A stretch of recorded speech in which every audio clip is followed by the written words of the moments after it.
Bonjour à tous et bienvenue dans ce nouvel entretien. Aujourd'hui, je reçois Céline Picmal de la société Picmal Houghton Investment pour effectivement nous parler de sa gestion, j'allais pas dire thématique, mais c'est les spécificités de sa gestion en tant qu'asset manager. Et aujourd'hui, bonjour Céline, merci de venir nous voir et de nous parler de votre expertise. Bonjour Olivier, merci beaucoup de me recevoir aujourd'hui. Bon, voilà. J'avais voulu effectivement vous rencontrer et puis échanger avec vous au sujet de votre gestion parce que on vous connaît, nous les CGP, de par votre expérience dans la société Comgest et entre autres la gestion d'un fonds qui s'appelle Comgest Monde que vous avez géré, je crois, pendant une vingtaine d'années. Tout à fait, j'avais rejoint Comgest en 2003 et j'ai géré Comgest Monde pendant 17 ans, de 2003 à 2020, et j'ai surtout développé Comgest Monde, puisque quand j'ai rejoint Comgest, nous gérions 35 millions sur Comgest Monde, et quand j'ai quitté Comgest, on avait plus de 3 milliards et demi sur ce fonds. Donc voilà, on a beaucoup travaillé et développé ce fonds avec mon associé Vincent Autonne, et avec lequel j'ai créé Picmal Autumn Investments en 2020. Voilà. Voilà, tout à fait. Et donc aujourd'hui, comme beaucoup d'entre nous, vous avez voulu voler de vos propres ailes et puis effectivement continuer à faire partager votre expertise en créant Picmal Automne. Et donc, qu'est-ce qui vous distingue effectivement dans la gestion d'actifs de tout ce qu'on entend actuellement? Parce que effectivement, vous avez une façon de faire, je dirais, vos recettes qui sont toutes particulières. Tout à fait. Des recettes très particulières, et c'est ce dont je voulais vous parler aujourd'hui. Parce qu'effectivement, j'avais rejoint Comgest en 2003 et nous avons décidé de créer Picmal Autumn Investments en 2020 pour retrouver l'ADN que nous avions tant apprécié en rejoignant la boutique qui était Comgest au début des années 2000. Et la recette pour nous, pour générer de la surperformance sur le long terme, elle venait de trois facteurs. Tout d'abord, l'indépendance. Donc, être une société de gestion indépendante pour pouvoir tenir des positions très fermes et très décalées sur le long terme pour pouvoir générer de la surperformance sur le long terme. Donc, PHI est une société indépendante entièrement détenue par les personnes qui y travaillent, et nous sommes aujourd'hui 5 personnes à travailler chez PHI. La deuxième conviction que nous avons et qui est très forte, c'est que pour générer de la surperformance sur le long terme sur les marchés actions, il faut du savoir-faire. C'est pour ça que nous avons utilisé le symbole de l'escrime. L'escrime, ça ne s'apprend pas dans les livres, ça s'apprend en pratiquant pendant des années les mêmes passes et les mêmes échanges vis-à-vis de l'adversaire. Il y a la gestion d'actifs, c'est la même chose. Pour surperformer sur le long terme, il faut avoir appris auprès de grands maîtres. J'ai eu la chance d'apprendre auprès de grands maîtres qui étaient Jean-François Canton, Veli van Bedecker et Vincent Strauss. J'ai eu la chance d'avoir la maîtrise et la gestion d'un fonds Action internationale sur lequel j'ai beaucoup appris entre 2003 et 2020. Et ce savoir-faire est à mon sens très important pour pouvoir prendre les bonnes décisions quand on est confronté à différents environnements de marché. Et j'ai à mes côtés, dans ce savoir-faire, 2 personnes clés. Donc Vincent Autonne, qui a une soixantaine d'années, qui a travaillé sur les marchés actions et plus particulièrement sur les marchés émergents depuis maintenant quasiment 40 ans, et donc qui a travaillé sur Comgest Monde avec moi depuis maintenant quasiment 20 ans. Et puis Isabelle D'Imperio, Isabelle qui avait été la deuxième personne à rejoindre Comgest lors de sa création en 1987 et qui a sauté le pas pour créer avec nous PHI et mettre en place l'architecture qui est indispensable pour créer une société de gestion. Et puis, troisième D'accord. ingrédient de notre ADN, c'est d'être Focalisation. totalement focalisé et dédié à un seul fonds pour être totalement aligné avec l'intérêt de nos clients. C'est pour ça que quand nous avons créé PHI, nous avons dit dès le départ, nous gérerons un seul fonds, un fonds Action Internationale qui s'appelle Picmal Autumn Global Equities, et le succès de la société dépendra du succès de ce fonds. Donc un alignement d'intérêt total avec nos clients, sachant que nous avons investi notre patrimoine dans ce fonds. Donc, D'accord. 3 ingrédients pour surperformer en tant que actionnaire de la société de gestion. Et puis, D'accord, d'accord. l'ADN de PHI, c'est bien entendu une approche, celle que nous avions développée chez Comgest, qui fait partie de notre ADN et auquel nous sommes très attachés. Et cet ADN, il est fait de trois ingrédients en tant que gérant. Le premier Mhm. ingrédient, c'est que nous sommes convaincus que pour bien investir, vous devez d'abord sélectionner des sociétés qui sont exceptionnelles, qui ont des barrières d'entrée très fortes, comme disait Warren Buffett, des châteaux forts, avec des douves profondes remplies de piranhas et de crocodiles. Donc nous cherchons ces sociétés exceptionnelles, des sociétés que vous connaissez, qui peuvent être des sociétés comme Michelin sur les pneus, des sociétés comme AIA dans l'assurance vie, des sociétés comme Total, des sociétés qui ont vraiment un avantage compétitif très solide. Et puis, ces sociétés, il faut les acheter à un prix raisonnable. Parce que si D'accord. Ce qu'on voit sur le graphique de gauche, effectivement, même si la performance n'est pas là, mais vous considérez effectivement le plus important, c'est de voir les bénéfices qui grimpent, quoi. tout à fait. Il faut avoir des bénéfices qui grimpent.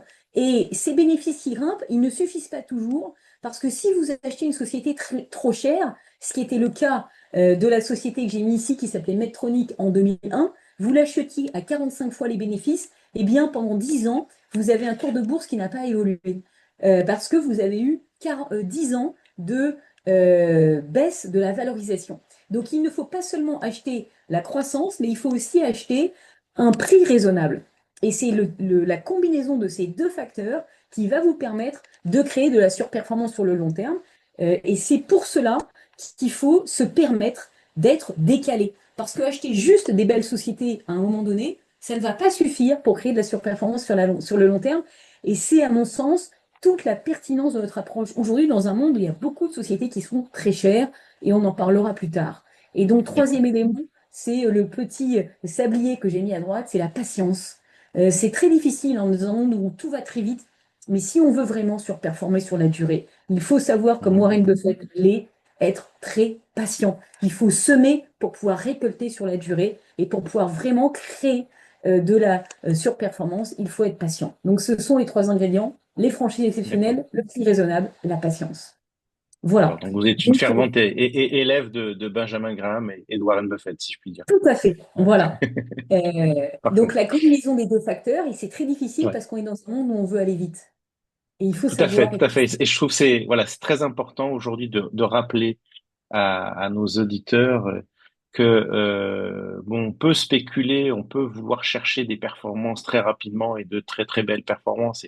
Et c'est vrai que dans des marchés qui jouent au yo-yo où on voit le marché du Bitcoin qui s'envole et un certain nombre de valeurs de la tech s'envoler, on se dit bon, la patience, je veux bien, mais bon, si c'est pour attendre 40-50 ans, ça m'intéresse pas. Donc, comment apprendre la patience et comment démontrer effectivement que cette patience paye et paye en toute sérénité. Voilà. Et donc, effectivement, moi, j'ai souvent coutume de dire que chez PHI, comme chez Comgest auparavant, nous n'offrions pas une Ferrari, on offre un 4x4. Pour pouvoir transporter un patrimoine dans le temps, il faut D'accord. éviter les grands moments de secousse, notamment vers le bas, parce que quand vous avez une secousse vers le bas de plusieurs dizaines de pourcents, eh bien après, vous avez beaucoup de mal à vous remettre de ce point bas. Donc, il faut faire attention à ne pas perdre dans les moments de baisse pour pouvoir surperformer sur le long terme. Donc c'est vraiment ça notre approche. Si vous sélectionnez des belles franchises à un prix raisonnable, vous allez éviter les grandes phases de baisse pendant lesquelles vous allez beaucoup souffrir et dont vous allez avoir beaucoup de mal à vous remettre. Donc vraiment, le 4x4 plutôt que la Ferrari, parce que la Ferrari, elle fait des sorties de route, et nous, l'idée, c'est de ne pas faire de sorties de route. Voilà. D'accord. Alors, ce que j'ai compris, si vous voulez, dans votre discours et effectivement la grande thématique aujourd'hui, c'est de dire ben, les USA, c'est le passé maintenant, les États-Unis, c'est le passé. On a vu de très très belles valorisations, de très très belles envolées et de belles performances. Mais vous considérez que maintenant c'est le passé, alors que tout le monde se focalise effectivement sur les USA, que la moitié de la capitalisation mondiale, ce sont encore les États-Unis. Donc vous avez un discours effectivement tranchant et donc je voulais comprendre un peu mieux pourquoi effectivement vous êtes déjà dans le passé et vous avez un regard sur l'avenir, mais vous dites que va se passer ailleurs qu'aux États-Unis. Tout à fait. Donc effectivement, ce qui est très important à comprendre, c'est que quand vous avez une approche de long terme sur les marchés financiers, il y a une chose à savoir, c'est que les cycles de marché changent d'une décennie à l'autre et que les gagnants de la vague précédente ne sont pas les gagnants de la vague suivante. Et on a tendance en tant qu'investisseur à souvent s'accrocher à nos vieilles lunes ou aux sociétés qui nous ont bien aidés. Et on a tendance au moment où il y a des baisses de performance pour ces leaders, à vouloir les racheter dans les périodes de baisse parce qu'on est convaincu que ce sont eux qui vont nous permettre de bien performer dans l'avenir. Or, comme vous le voyez ici, si vous aviez été porté par le marché japonais dans les années 80, alors que le marché japonais représentait 44% d'un indice action international, il n'aurait pas fallu acheter des actions japonaises pendant quasiment les 30 années qui ont Donc, suivi. donc, voilà, donc Donc, c'est le parallèle qu'on pourrait faire avec les USA aujourd'hui, c'est-à-dire tout que à fait. voilà, le Japon était bah, presque la moitié de l'indice mondial dans fin des années 80, et c'est justement à ce moment-là qu'il faut peut-être sortir du Japon parce que Et ça annonce des décennies qui vont pas être les mêmes que les voilà. précédentes. Tout à fait. Et c'est ce qu'on voit sur le graphique suivant, parce qu'effectivement, dans les années 80, dans les années 70 plutôt, vous étiez dans une période où on a eu deux chocs pétroliers et tout le Mhm. monde était obnubilé par les sociétés pétrolières, Exxon, Standard Oil, Schlumberger, Shell. C'était ces sociétés-là qui guidaient le monde Et des qu'il fallait investisseurs avoir au portefeuille. et qu'il fallait avoir en portefeuille. Mais si dans les années 80, vous aviez continué à les détenir, vous auriez totalement raté la vague suivante qui a été portée par le Japon. Souvenez-vous du Walkman qui a été introduit par Sony, souvenez-vous Mm. des consoles de jeux Nintendo. Donc on a un monde qui a été bouleversé par l'innovation technologique qui est venue du Japon dans les années 80. Et en 1989, je me souviens qu'on avait la conviction que le palais de l'empereur à Tokyo valait plus que toute la Californie. Donc on est Wow. arrivé à un moment où 44% de la bourse mondiale, c'était le Japon et on ne parlait plus que du Japon.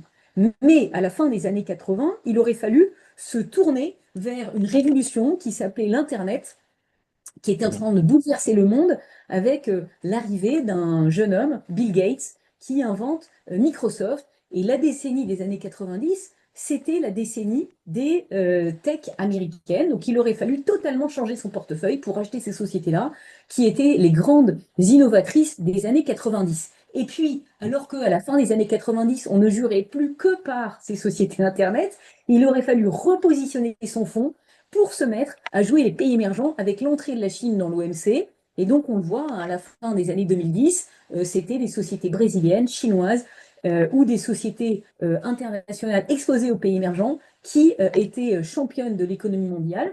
Mais à ce moment-là, lorsqu'on a eu la chute de Lehman Brothers en 2008, il aurait fallu avoir l'intelligence de se repositionner sur des sociétés américaines, les Magnificent Seven, qui sont devenus les leaders des années 2010. Donc, vous le voyez, il faut savoir passer d'un cycle à l'autre. Et donc, la question qui nous est posée aujourd'hui, en 2025, c'est dans quel monde allons-nous basculer au cours de la décennie à venir, sachant que, comme je le disais tout à l'heure, vous avez eu une surperformance massive des États-Unis au cours des 15 dernières années que vous voyez ici. Oui. Les États-Unis, c'est la courbe bleue, ont massivement surperformé les actions internationales depuis 10 ans. Et c'est Donc cette là, si surperformance. on comprend bien, ça voulait dire donc ce graphique qu'on avait à peu près 3% de performance. Trois fois, trois fois. Ah, C'est-à-dire trois fois, pardon. trois Ah fois. oui, C'est-à-dire que les États-Unis ont fait trois fois mieux que le reste du monde, hein. Donc, on est en multiple, hein, et on est depuis 1945 à une fois en Mhm, moyenne. mhm. Donc, on a une performance qui est équivalente entre le monde et le reste du monde depuis 1945. Et depuis 15 ans, on a fait trois fois la performance. Voilà. D'accord. Donc Donc, le train pointillé, c'est la moyenne mondiale. voilà, D'accord, c'est ça. Et c'est donc, ça. dès qu'on sort au-dessus on va dire, de la ligne bleue, c'est effectivement le marché américain qui démontre que voilà, ces 15-20 Beaucoup plus dernières années, il est beaucoup plus performant que le reste du monde. que le reste du monde, tout à fait. Et D'accord. donc, on est effectivement on sort d'une phase où on a fait extrêmement bien sur les États-Unis. Donc, comme je le disais tout à l'heure, en tant qu'investisseur, on a tendance à vouloir se raccrocher à cette Ce fusée qui marche. qui va tirer. C'est de façon euh, comportementale, c'est extrêmement classique, hein. On a Tout à tendance fait. à vouloir aller chercher la surperformance passée, comme on voulait aller chercher le Japon, comme on voulait aller chercher euh, les sociétés pétrolières après qu'elles aient très bien performé. Et donc, on arrive en cette fin de cycle avec les États-Unis qui représentent, comme vous voyez à gauche, aujourd'hui 75% du marché boursier mondial. Comme je disais tout à l'heure, le Japon a représenté 45% du marché mondial à la fin des années 80, 75% du marché mondial, alors que les États-Unis représentent 20-22% du PIB mondial. Et on a eu donc une arrivée massive de capitaux internationaux sur les États-Unis, comme vous le voyez à droite, Oui. de la part des étrangers depuis 15 ans. Et alors, Et je vois sur ce premier graphique, pardon, le poids de l'Europe qui lui a beaucoup baissé. Et certains disent justement avec les budgets qu'on va allouer à l'armement et à la défense, que l'Europe est peut-être en phase non intéressante d'investir, même voilà, si c'est pas très séduisant pour l'instant. Vous donc avez un avis effectivement, là-dessus? oui, bah, ce qui est très intéressant, c'est que vous avez eu de l'argent qui allait massivement vers les États-Unis, parce Oui, que c'était l'endroit dans le monde où on avait le meilleur rendement, le meilleur retour sur investissement. Aujourd'hui, on est dans un environnement où on a une interrogation de la part des acteurs internationaux qui se disent, bien, on a beaucoup investi sur les États-Unis, mais finalement, c'est peut-être pas là qu'on aura la meilleure rentabilité. Et puis, on voit que on a des gouvernements, que ce soit en Europe, en Chine, au Japon, qui incite à rapatrier son argent en local et des gouvernements qui finalement offrent plus de visibilité en local par rapport à la visibilité qu'on a aux États-Unis. Et donc des fonds de pension, des caisses de retraite, des acteurs institutionnels locaux qui sont en train de se poser la question de réinvestir en local par rapport à l'international, sachant que comme on le voit à droite, on avait eu une exposition massive à l'international et on se réintéresse aux actifs locaux, que ce soit en Europe, au Japon, ou en Asie. Et donc ça, d'accord. c'est un énorme bouleversement. Donc effectivement, je pense que on est en train d'avoir une bascule vers tout ce qui n'est pas les États-Unis. Donc c'est surtout ça le message que je voulais faire passer aujourd'hui. C'est posez-vous la question, surtout de vouloir vous désengager des États-Unis, parce que tout le reste peut être intéressant par rapport à l'allocation massive qu'il y a eu sur les États-Unis. Et D'accord. l'allocation massive sur les États-Unis, elle a conduit à une valorisation qui est aujourd'hui similaire à celle qu'on avait connue dans les années 2000, voire supérieure à celle qu'on avait connue dans les années 2000. Or, moi, j'ai commencé à travailler en 1998. On a connu cette phase d'euphorie, et puis surtout après, plus personne ne voulait entendre parler des États-Unis parce que tout le monde s'était brûlé les doigts en tant qu'investisseur avec la baisse Avec de Internet. valorisation qu'on avait connue entre 2000 et 2008. Mais aujourd'hui, on l'a oublié parce qu'il y a beaucoup d'investisseurs qui sont arrivés sur les marchés après 2008 et Mhm. qui n'ont pas connu cette phase de baisse de valorisation. Mais, comme on dit souvent, les arbres ne montent pas au ciel. Il y a un moment où vous ne pouvez plus être porté par la valorisation parce qu'elle est déjà très élevée. Parce qu'un marché va D'accord. monter, parce que vous avez des bénéfices qui montent ou des valorisations qui montent. Aujourd'hui, le moteur valorisation est épuisé. Donc ça, c'est Donc, très dangereux voilà. pour le marché américain. Oui. Et le Quand on deuxième, parle donc de d'éventuelle récession aux US, vous y croyez ou sans parler de récession, effectivement, les performances, même si les entreprises continuent à se développer, ne sera plus au rendez-vous, quoi. tout à fait, parce que vous avez deux moteurs pour le marché action. La valorisation, donc comme je le disais à Mhm. l'instant, c'est un moteur, comme on voit sur ce graphique, qui est quand même compliqué à expliquer, vu qu'on part de très très haut et qu'on est à Oui. des plus hauts historiques. Et le deuxième Mhm. moteur, c'est les bénéfices. Et là aussi, on est dans une phase, même si on a des tarifs douaniers qui peuvent être plus bas que ce qu'on a attendu, comme vous voyez ici à gauche, on a des barrières douanières qui sont bien au-dessus de tout ce qu'on a pu connaître depuis 1945. Et donc, dans cet environnement-là, on a des dépenses d'investissement de la part des entreprises américaines qui ont fortement chuté. Donc ça va peser pour la croissance des bénéfices des sociétés américaines. Et puis, on avait eu une croissance très forte de la part des technologies américaines. Et là aussi, on a beaucoup d'incertitudes parce qu'on a eu une révolution, la révolution DeepSeek, qui a été annoncée au début du mois de janvier. Donc, on a des Chinois qui arrivent avec une nouvelle technologie et donc des dépenses d'investissement, c'est la courbe rouge, qui sont en ralentissement dans la technologie mondiale.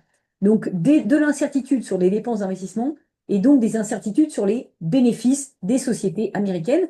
Donc si vous avez des incertitudes sur les bénéfices et des valorisations plus haut, alors que tous les investisseurs étaient déjà positionnés dessus, mais on risque Ouais. d'avoir un moteur fatigué à l'équivalent de ce qu'on a connu à la fin des années 80 sur le Japon. Et à Donc vous avez l'inverse, de fortes convictions voilà, sur donc les pays émergents aujourd'hui. voilà. Et donc effectivement, dites-nous en un peu plus et comprendre qu'est-ce qui fait qu'aujourd'hui le moteur, les futurs moteurs, c'est plutôt les pays émergents. Et on parle pays émergents, mais plus principalement de l'Asie ou C'est ça. voilà. Je crois que Voilà. vous Donc, venez la semaine effectivement, dernière, vous étiez justement en Chine, à Hong Kong, donc vous avez eu l'occasion de mettre les mains dans le cambouis et de voir un petit peu ce qui se passe et de nous expliquer, voilà, on va dire en primeur, quelles sont vos convictions sur ces pays-là. tout à fait. Donc, la question, comme je le disais tout à l'heure, en préambule, que nous Mm. nous posons tous, c'est, vous savez quel était le leader du passé, donc les États-Unis, depuis 15 ans, et maintenant, en tant qu'investisseur, il faut vous positionner sur le leader de demain.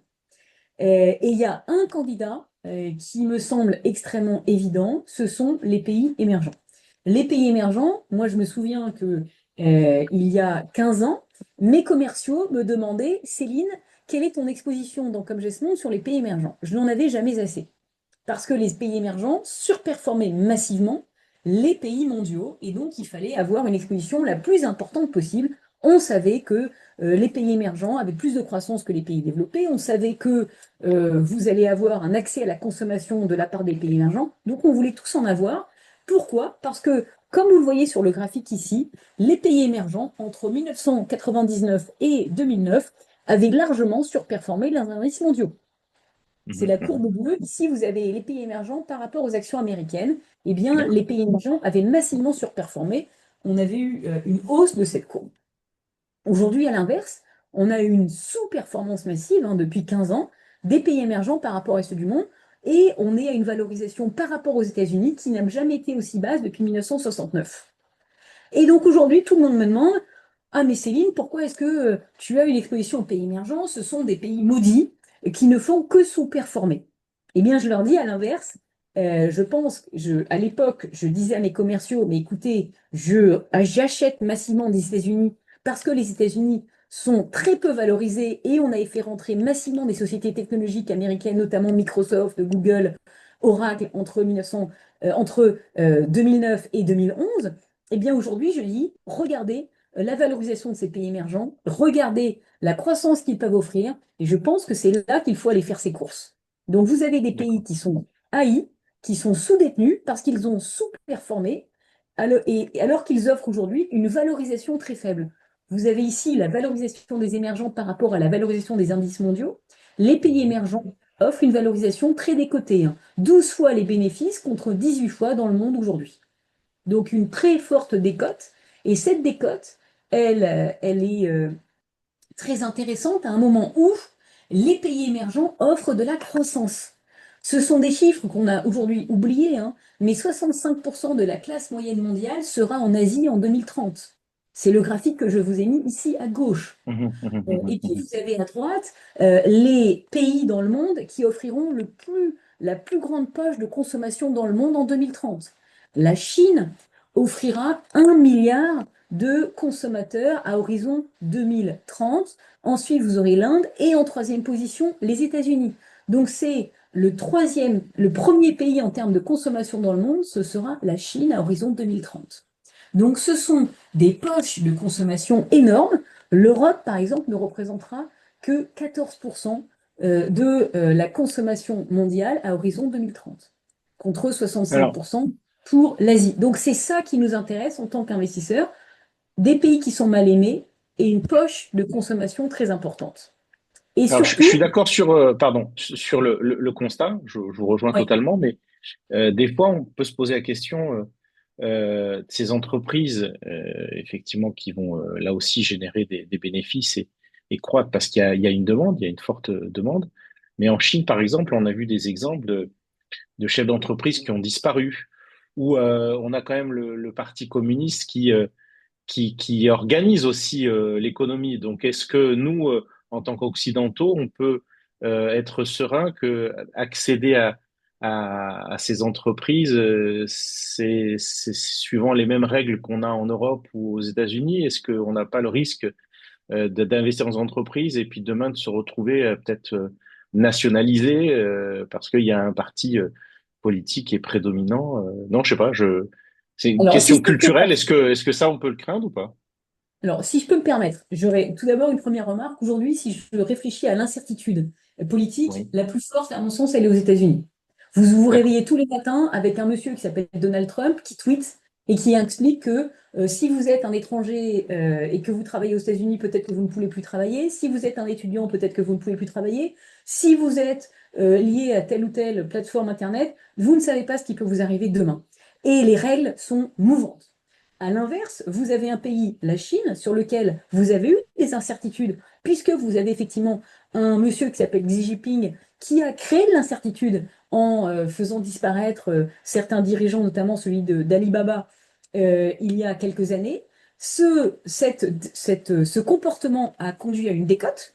Vous le voyez ici, hein, le pays le moins cher du monde aujourd'hui, c'est la Chine et Hong Kong.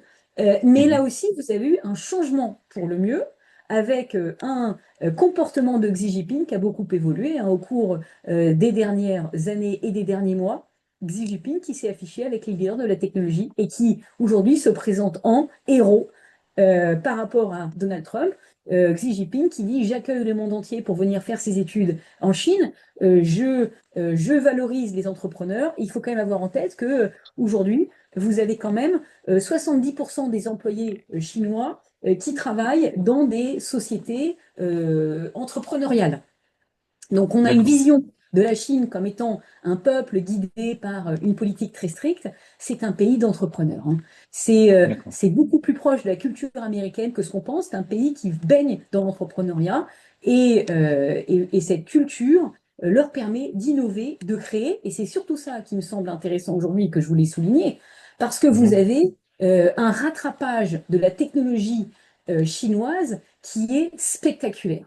C'est ça que j'ai surtout vu quand je suis allée en Chine la semaine dernière. C'est le succès de cet investissement dans la R&D et dans l'innovation que vous voyez ici sur ce graphique. La Chine a massivement investi dans la R&D. C'est aujourd'hui le troisième pays en termes de dépenses de R&D dans le monde, hein, derrière les États-Unis et le Japon. Et c'est le Et là, troisième Corée. pays en termes d'innovation.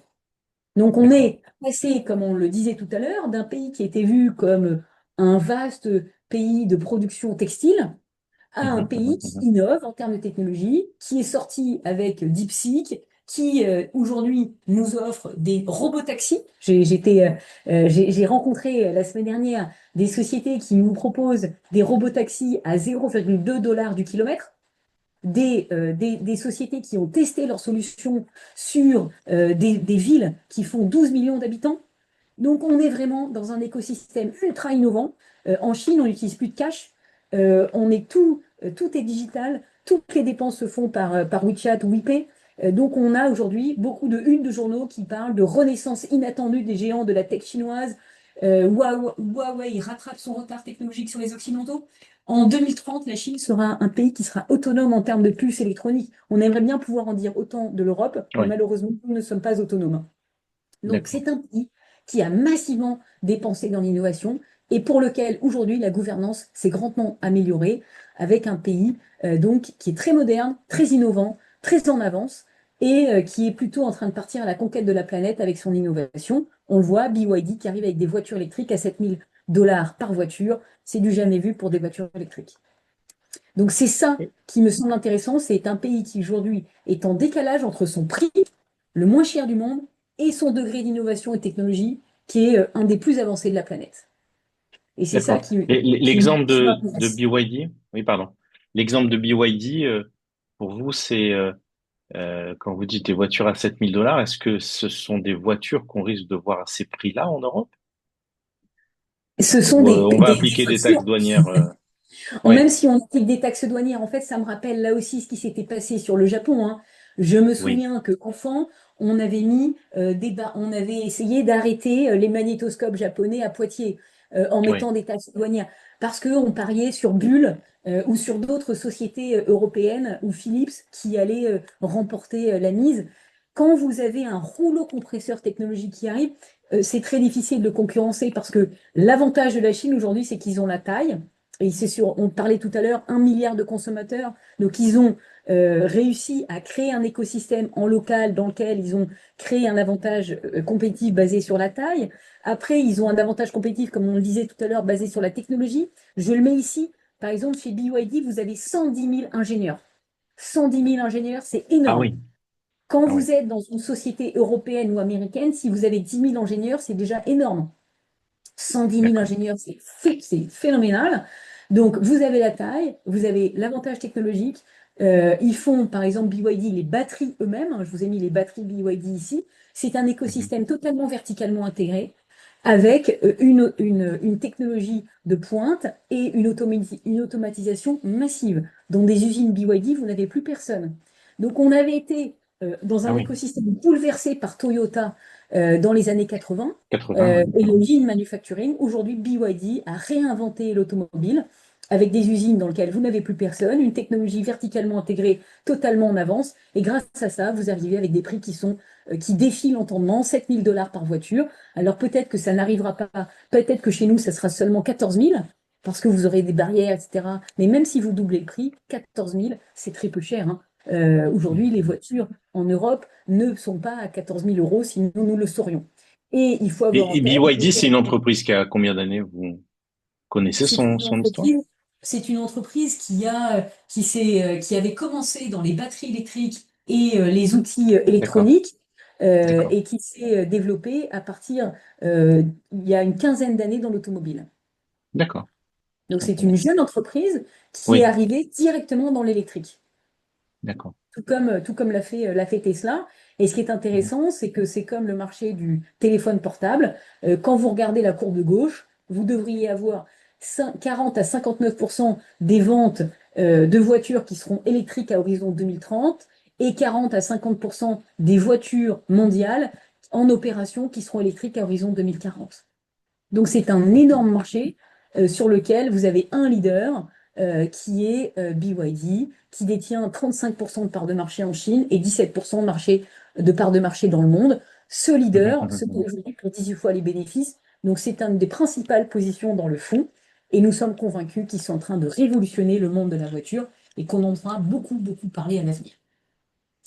Ce qui Très bien. m'intéresse ici, voilà, ce sont des sociétés qui vont permettre de jouer la croissance, comme AIA dans les services financiers. Nous n'en avons pas parlé, mais je vous disais tout à l'heure, le plus gros pays en termes de consommation demain, ça sera la Chine. Et Mhm. quand vous arrivez à la consommation, vous arrivez aux services financiers. On en parle aujourd'hui puisque on parle à des investisseurs, mais la plus grosse zone de croissance pour les services financiers, vous l'avez à gauche ici, ça sera l'Asie-Pacifique, 7,8% de croissance à l'avenir contre 4,7% en Europe, notamment parce que vous avez un accès à la consommation. Quand vous accédez à la consommation, vous épargnez pour votre retraite. Quand vous épargnez pour votre retraite, pour vos petits-enfants, pour votre avenir, vous passez par des sociétés de services financiers. Le leader, c'est AIA en Asie, D'accord, 60% de positionnement sur la Chine et Hong Kong. Voilà. d'accord. Donc ça, c'est une condition très forte pour nous. Et nous avons Mhm. aujourd'hui à peu près 50% de notre fonds qui est exposé à l'Asie et aux pays émergents. Ce qui est un décalage total avec nos indices de référence qui sont plutôt sur 10% d'exposition sur les pays émergents. D'accord. Donc on Donc, a vu effectivement une zone avec 65% de la classe moyenne qui est en âge voilà de consommer et qui est très très important par rapport au reste du monde. Hein, donc voilà. là ça c'est un point important. Deuxième point important c'est l'innovation. Effectivement on l'a vu et puis donc voilà on retrouve les thématiques sur lesquelles vous êtes investi, les différentes sociétés. Et puis, il y avait dernière thématique sur laquelle, effectivement, moi aussi, j'avais quelques questions. C'est l'or. Vous êtes enfin, vous avez une appétence aussi pour investir sur l'or. Pourquoi? Alors, effectivement, nous avons une appétence pour l'or pour une raison simple, c'est que vous êtes dans un environnement, depuis la guerre en Ukraine, qui s'est Oui. déclarée il y a maintenant quasiment 3 ans, une une défiance de la part des pays émergents vis-à-vis du dollar et de leurs réserves en dollars. C'est-à-dire, nous avons utilisé depuis maintenant quarantaine d'années le dollar comme réserve de la part des banques centrales sans se poser de questions. Et donc vous avez à gauche, depuis 1980, une baisse de l'or dans les réserves de change mondiales à la faveur du dollar. Donc l'or représentait 70% des réserves de change mondiales en 1980. Et puis vous avez eu un monsieur qui s'appelle Paul Volcker, qui est arrivé aux commandes en 1980, qui a mis fin à l'inflation aux États-Unis et qui a redonné confiance dans un papier qui s'appelle le dollar.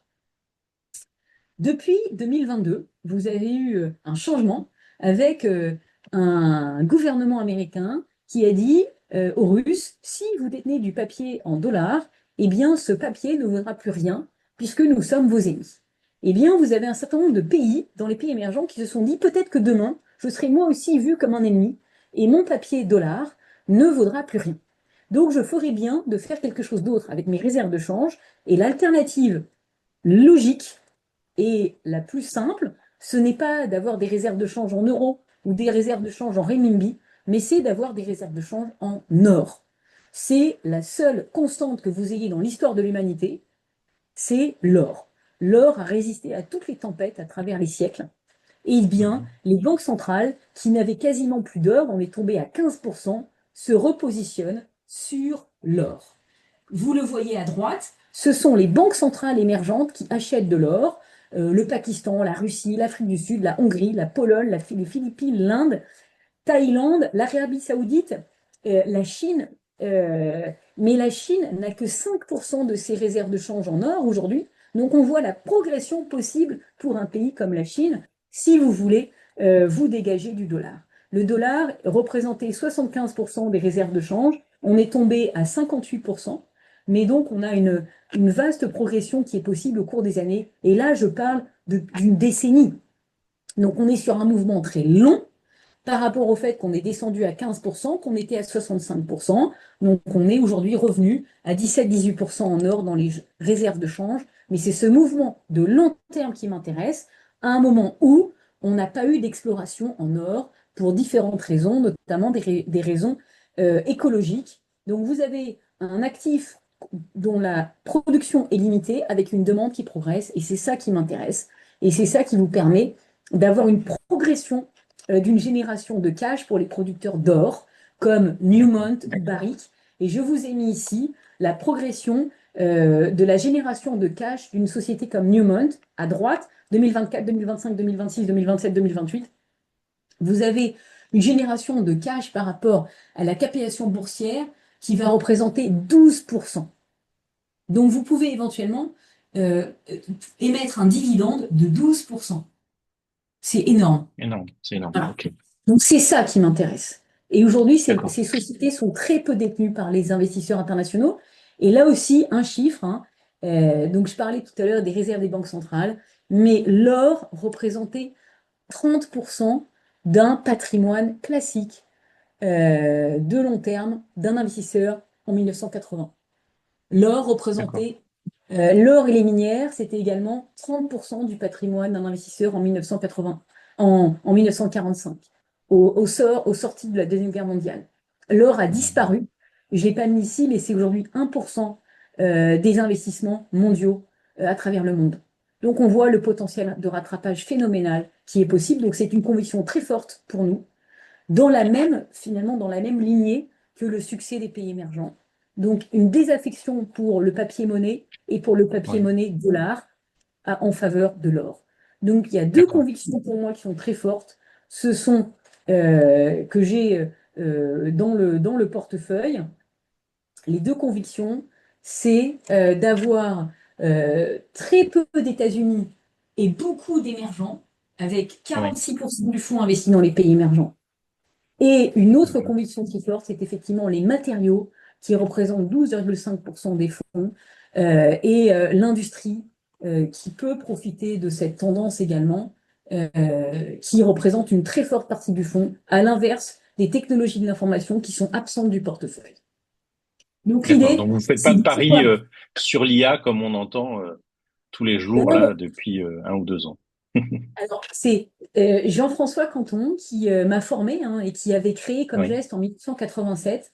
Lorsqu'il m'a embauché en 2003, m'a dit, Céline, je t'apprendrai en 7 ans ce que j'ai appris en 30 ans. Et il faut que Oui. tu aies une seule chose en tête. Pour être un grand gérant, il ne faut pas être intelligent, il faut être discipliné. Et c'est cette discipline que je mets en place depuis maintenant 25 ans en gérant des portefeuilles actions internationales. Il faut être discipliné, il faut savoir avoir un processus d'investissement clair pour aller chercher des grandes sociétés de qualité à un prix raisonnable là où elles sont en oubliant l'étiquette pour pouvoir Mhm, mhm. surperformer sur la durée. Et c'est ça qui va te permettre de surperformer. Et c'est comme ça que quand on avait fait les 20 ans de Comme Gestion, on avait montré qu'on avait 2 fois la performance du marché sur le long terme. Et c'est comme ça qu'on va aller chercher de la surperformance. Il faut oublier les étiquettes, parce qu'aujourd'hui, les étiquettes, elles vont vous dire 63% sur les États-Unis, 63% sur les États-Unis, c'est la surperformance passée.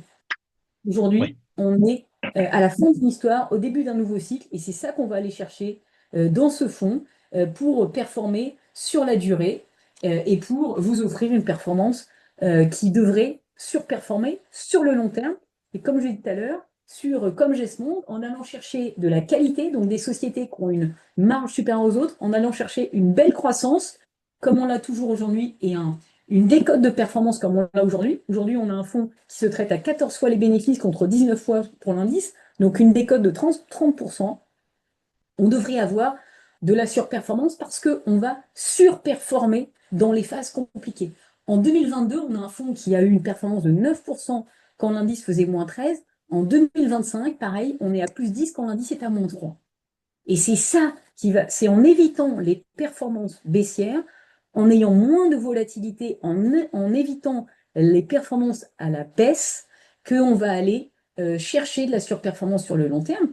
Et donc c'est ça, nous, notre cap, c'est 5-10 ans. Bien, si vous mettez des graines, comme nous le faisons, sur le long terme, on devrait avoir une performance très clairement supérieure à l'indice. Et c'est ça que nous essayons d'aller chercher sur le long terme avec ce fonds-là. Voilà. Très très bien. Ben, merci beaucoup Céline. Je pense que le message est bien clair. Patience, patience, patience. De la méthode, hein, de la Tout à fait. rigueur et effectivement ne pas se laisser séduire par un certain nombre de messages court-termistes et effectivement de pouvoir tenir le cap sur le long terme. Merci en tous les cas Céline. J'espère qu'on a pu faire le tour, mais j'apprécie beaucoup effectivement votre méthodologie. Je trouve que c'est très, très intéressant de voir que même dans un domaine où certains pourraient penser que c'est le casino, non, c'est du travail, de la rigueur et de la patience. Hein, aujourd'hui, peut-être des façons de faire qu'on a oubliées parce qu'on est dans une époque où tout va très, très vite et quand on investit, on veut des performances dès le lendemain matin. Donc à suivre, voilà, retenez Pictal Autumn. Merci Céline et j'espère qu'on aura l'occasion de vous revoir bientôt et pour effectivement voir un petit peu l'évolution de ce portefeuille, l'évolution de votre stratégie. En tous les cas, je vous invite effectivement à bien suivre Céline. Merci beaucoup à tous. Merci Céline et Merci. je vous dis à très bientôt. Merci. Au revoir. Merci beaucoup. Au revoir.